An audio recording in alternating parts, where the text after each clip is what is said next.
Bonsoir, je m'appelle Ayoub et aujourd'hui je vais vous raconter l'histoire d'un jeune mathématicien qui essaie de comprendre comment les cellules cancéreuses acquièrent de la résistance à la chimiothérapie en utilisant des équations.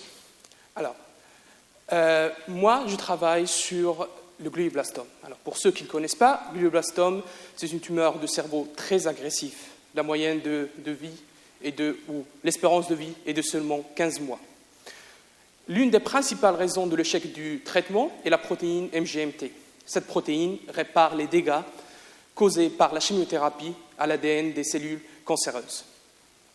Donc, c'est un peu compliqué, sachant que la dernière fois que j'ai vu une cellule, ça remonte au collège quand on s'amusait à observer des cellules d'oignon au microscope.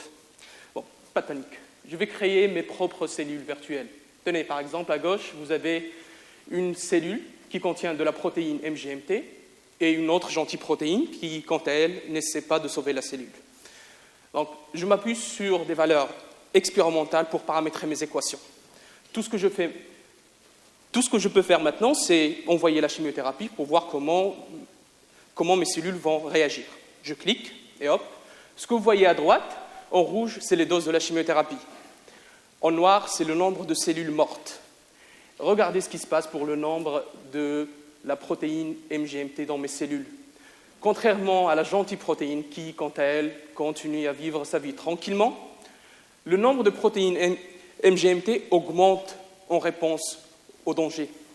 Alors là, j'ai envie de dire à la protéine, pourquoi tu fais ça? Reste sage, fais comme ta collègue. Alors là, elle me répond, je ne fais que mon travail, monsieur, il faut voir avec mon chef.